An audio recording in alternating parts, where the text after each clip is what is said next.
अस्सलामुअलैकुम। Welcome to physics sources.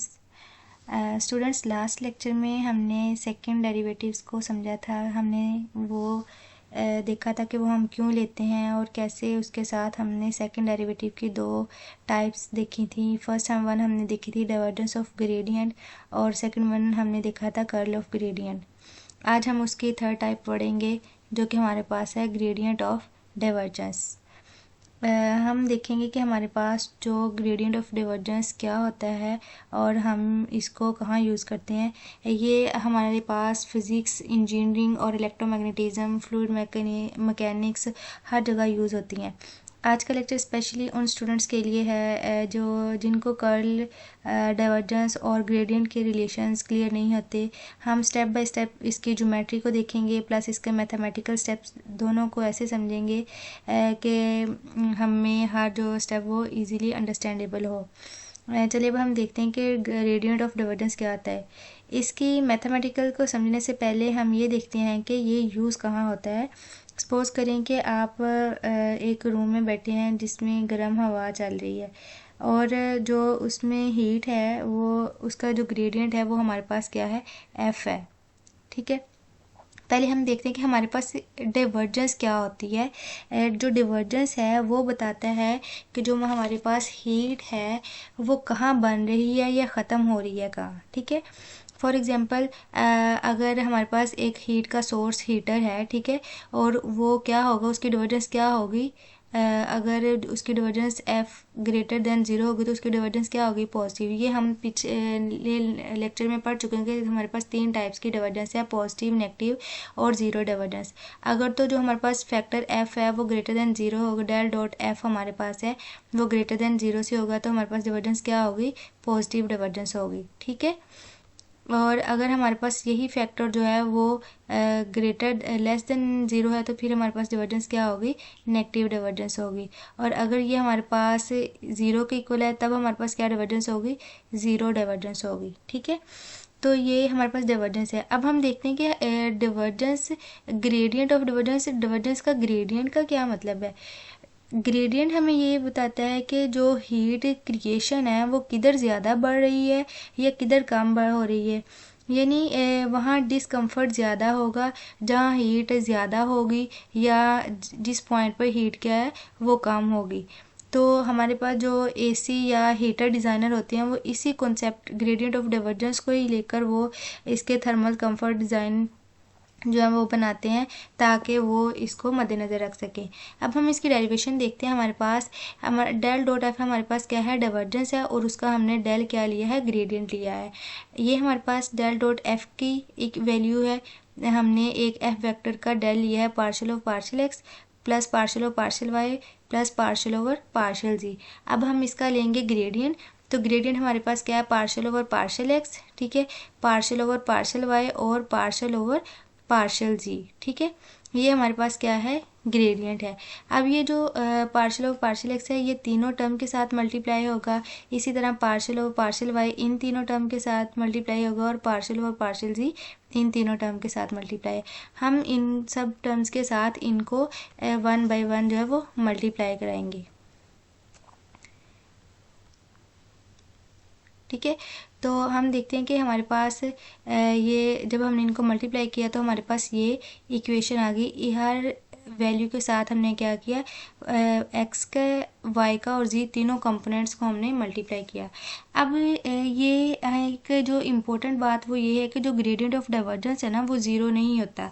ये कब तक ज़ीरो नहीं होता, जब इसके कंपोनेंट स्पेशली जो इसकी फॉर्म है ना, ये जो हमारे पास इसकी फॉर्म वो ना बन जाए जहाँ इसके जो डेरिवेटिव वो एक दूसरे को कैंसिल हो जाएंगे। जैसे कि लास्ट लेक्चर में हमने डाइवर्जेंस ऑफ कर्ल में देखा था कि हमारी वो डाइवर्जेंस ऑफ कर्ल हमेशा क्या होता है, ज़ीरो होता है। क्यों, क्योंकि वो जो उसके पार्शियल एक्स और पार्शियल वाई नीचे वाले जो सारे कंपोनेंट्स हैं वो क्या होते हैं, ऑपोजिट होते हैं, वो एक दूसरे को क्या कर देते हैं, कैंसिल।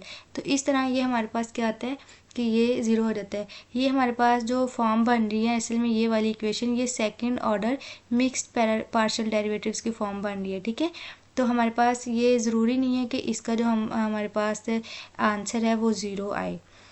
अब हम चलते हैं हमारे जो फोर्थ इसकी टाइप्स है डाइवर्जेंस ऑफ कर्ल की तरफ।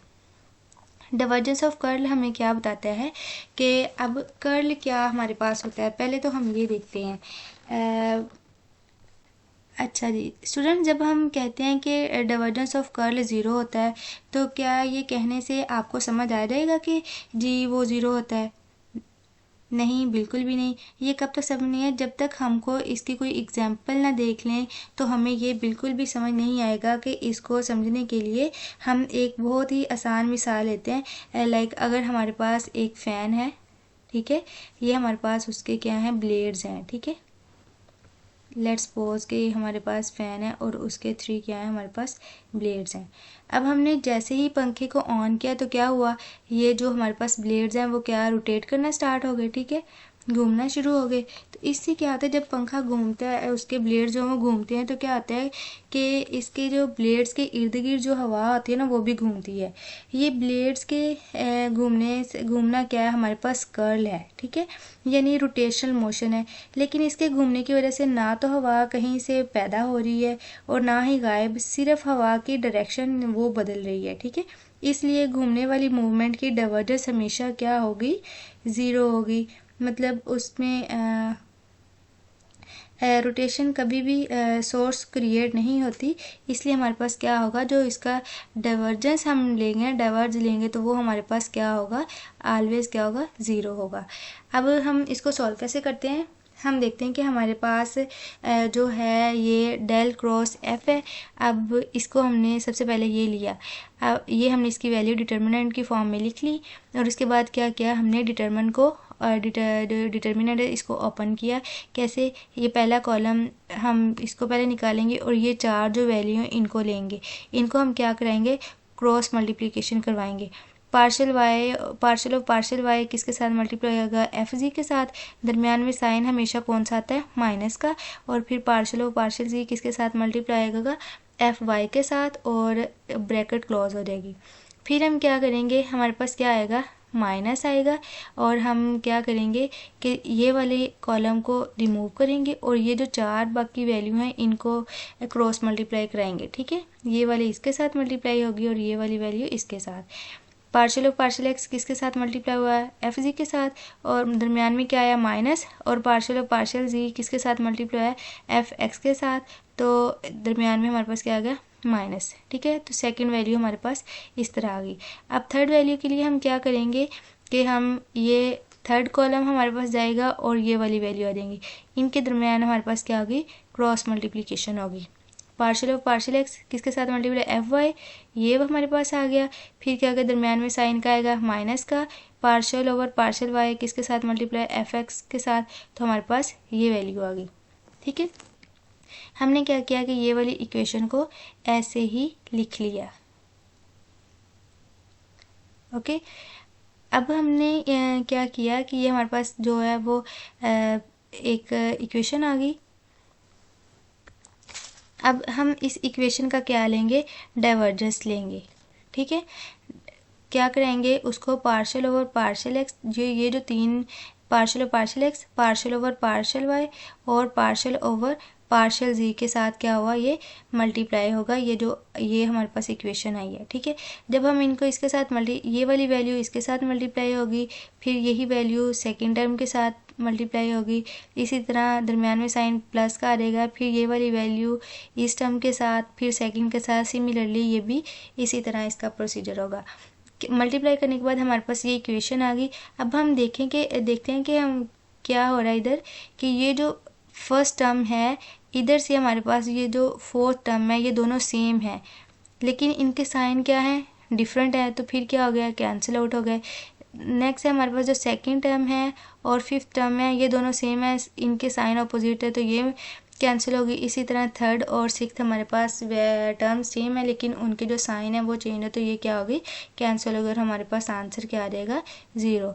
मतलब डाइवर्जेंस ऑफ कर्ल हमारे पास क्या आ रही है, ज़ीरो। ये अब था हमारे पास डाइवर्जेंस ऑफ कर्ल। अब हम देखते हैं इसकी जो फिफ्थ हमारे पास टाइप है, कर्ल ऑफ कर्ल। हमारे पास कर्ल ऑफ कर्ल क्या आता है। अच्छा स्टूडेंट्स, कर्ल का क्या मतलब है, कर्ल का मतलब होता है रोटेशन, ठीक है। रोटेशन यानी फील्ड में घूमने वाली कोई भी मोशन, जैसे पानी में आप लोग हाथ घुमाओ तो भंवर सा बनता है, वो कर्ल होता है, ठीक है। अब कर्ल ऑफ कर्ल का क्या मतलब है? कर्ल ऑफ कर्ल जो है वो मेनली ये बताता है कि ये जो घूमने वाली मूवमेंट है वो खुद किस तरह चेंज हो रही है। रोटेशन के अंदर कहाँ रोटेशन बढ़ रही है, कहाँ कम हो रही है, या कहाँ ट्विस्टिंग ज़्यादा है या कहाँ ट्विस्टिंग कम है, ये सारी जो इन्फॉर्मेशन है हमें कर्ल ऑफ कर्ल देता है। बिल्कुल पानी के भंवर की तरह भंवर एक जगह स्ट्रोंग होता है, आगे चलकर वो क्या रहता है, वीक हो जाता है। ये रोटेशन पैटर्न की कर्ल ऑफ कर्ल चेंजिंग होती है।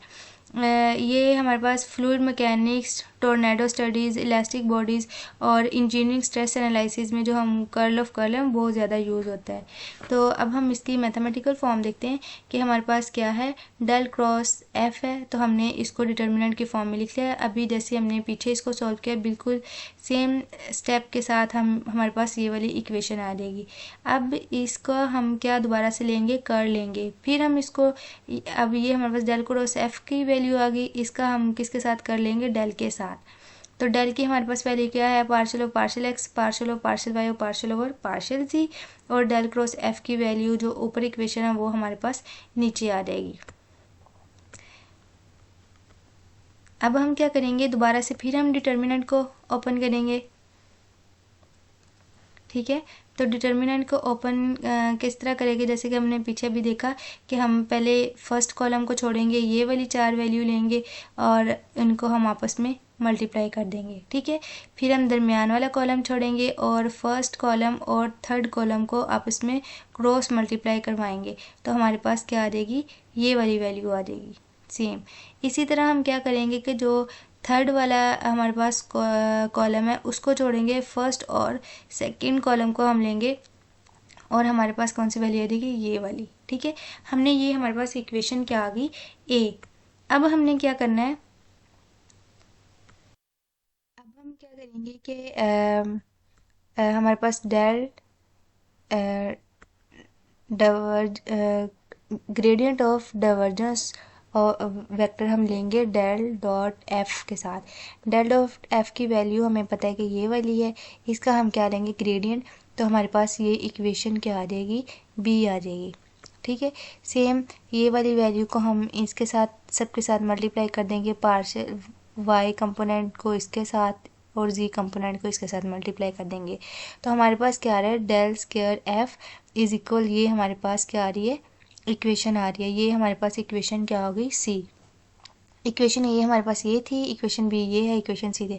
अब हम क्या करेंगे कि इक्वेशन जो हमारे पास बी और सी है उनको हम वेरीफाई करेंगे आइडेंटिटी के। ये क्या करिए, राइट हैंड साइड जो हमारे पास है इक्वेशन 1 की उसके इक्वल आ जाएगी।